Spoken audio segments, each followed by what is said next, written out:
It's working. It's Chad from Grady. He said he was going to come. He has to. He said we didn't have to. Yes, he does. He does. We need two of them. The Vernon Board of Abatement is now in session.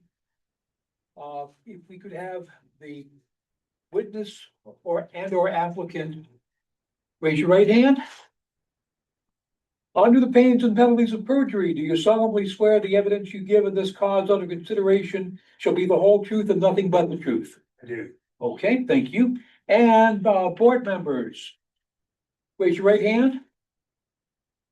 Do you solemnly swear or affirm you'll fairly, truthfully, and impartially hear and determine all submitted matters and appeals? I do. All right, thank you. We probably ought to go around the room and make sure that the applicant knows who all of us are. So start over here. Shelley Harvey, select board. Sandy Harris, select board and JP. Tim Arsenault, Justice of the Peace and Chair of the Abatement Board. Jim Pinkerton, select board. Jean Carr, select board. Heidi, town clerk. David Emery, JP. Jeff Baldwin, I'm just a Vernon citizen. Brandon Bacassi, select board. JP and the language tax library. Sue Arsenault, JP. Kathy Walker, treasurer. Jean Turner, assistant treasurer slash bookkeeper. Well, thank you all for coming tonight, and the matter we are hearing is the abatement request from, I believe, Mr. Carl Warner. Yes. I thought I recognized you. Yeah. Okay, so please tell us what you are looking for and why. So we mailed our tax letter on the fourth. And it came back as a late tax payment. I went around, talked to some folks and got directed to talk to Heidi, and then I talked to Mary Lynn, and then I talked to the, do you want me to stand up? I talked to the post office, and the postmaster said, basically, now our mail doesn't necessarily go from Vernon to Vernon, it goes from Vernon to Waverly Junction or Vernon to Hartford, Connecticut. She didn't realize, maybe would have, mailed that sooner and dropped it off.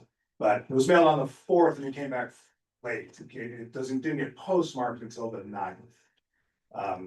So my request here is, if the rule is it goes by the postmark, was that a rule that was made when if you mail it at your house, it got postmarked right at Vernon? Because that's reasonable. But this is kind of relatively new, is what the postmaster told me, that it's only been in the last year or two that it started going off to sorting centers instead of getting postmarked here. So that's my argument in a nutshell. Okay, can I hear from either the treasurer and or the delinquent tax collector? Okay, we accept the postmark. If you had personally taken it into the post office, they would have marked it for you. Yeah. They would have stamped it and then put it in the mail. We also accept payment in the silver box up on Garden Road. And we accept it in person in our office. And Heidi also accepts it if we're not there and she's still there. So Sure. there's plenty of opportunities you could have had to deliver it in person. Sure, however, is it reasonable to assume that as a Vernon resident, I could walk down to the end of my driveway and mail it? I didn't realize that was a thing that was gonna make it late. I would have just tried to Mr. Warner, know that. Mr. Warner, could you Yes. please address the chair so that Sure. way we don't get back and forth between. I'm sorry. Also, I didn't know everyone was here just for me, so I'm, thanks for coming out. Sorry about that. But anyway, yeah, so I mean, if I thought it would be reasonable for a Vernon resident to assume I could go down and mail it at the end of my driveway and get it postmarked in Vernon. That's not a ding on the post office or town of Vernon or anything. I just didn't know that.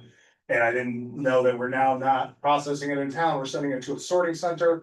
Otherwise, I would have done another option, or I didn't realize we had an online option. I would have done that too. But I thought, been here for 9 years, never had a late payment because I just walked down to the end of my driveway and mailed it, and it's been on time. Okay. That's what we did this time too. We just walked down, put it on the fourth and assumed that it was.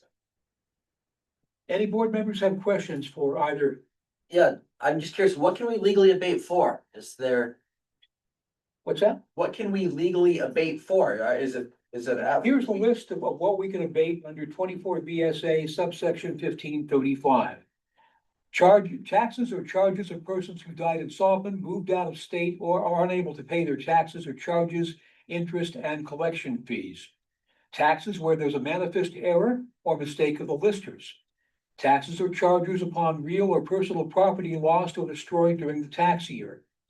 Taxes of a veteran or his or her family members who file late for an exemption claim under 32 VSA subsection 3802-11 due to sickness, disability, or other good cause, or taxes or charges upon mobile homes moved from town due to a change in use of mobile home park land or a mobile home park disclosure.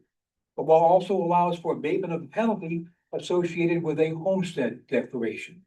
Those are the criteria that we are under. Anybody else have questions? Mr. Emery, What are we looking at to abate, the penalties or whether we're looking at, and what is that amount? Kathy, Mary Lynn would know that. Mary Lynn, I thought we would have a packet, and I don't have it, but it's approximately.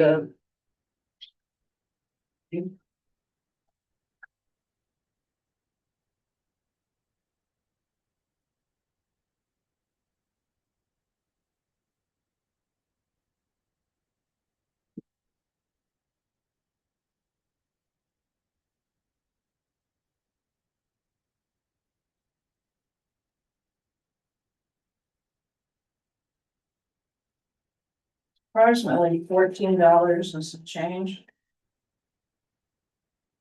That's all that we would be able to abate? That's what's due. I think it is, isn't it? No. No, that's. So I think you had, No. Yeah, $143. Yeah. $140. But there's another $1.31 on that. So what's the total? July. what's that? So what's the total? What's the total on that? 43. Here's. Oh.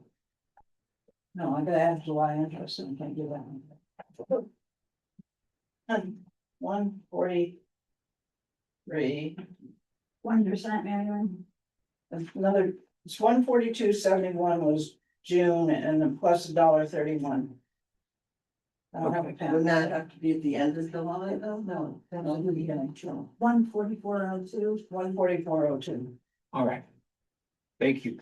Any other questions for either the tax collector or Mr. Emery? Can I ask Mr. Warner a question? Yes, you can. Are you, looking because of the hardship on the payment or because of the timing of the post office? the timing of, like, we have no hardship. We can pay it, we thought we paid it on time. And we had assumed that it was just gonna go right to the post office to get postmarked.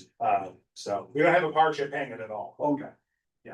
It's the principle of the Just the post. principle of the post office, yeah. Okay. Anyone else? If not, I'm gonna say thank you, Mr. Warner. We normally debate and do deliberation in closed session, and then we would let you know in writing. Okay. Okay? Thank you. Thank you very much for coming. Thank you all for coming out. I really didn't know you're all here this evening. All right. Thank Oh, you. yeah. The board will take the chair will take a motion to enter deliberative session for the purpose of reaching a decision. So moved. Moved and seconded, all those in favor, Aye. those opposed.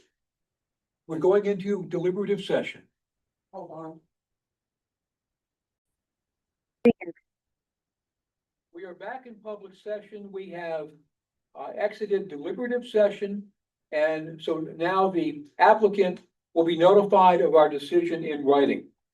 Seeing that there's no other business to come before this board, I'll take a motion to adjourn. So, second. All those in favor say aye. Aye. We stand at adjournment. Does that mean we have to stand now? Yes.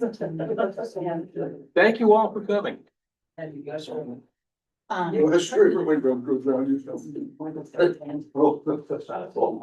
I'm ready to the Legion. Go to the. The band playing at the. All right. Fine. Thank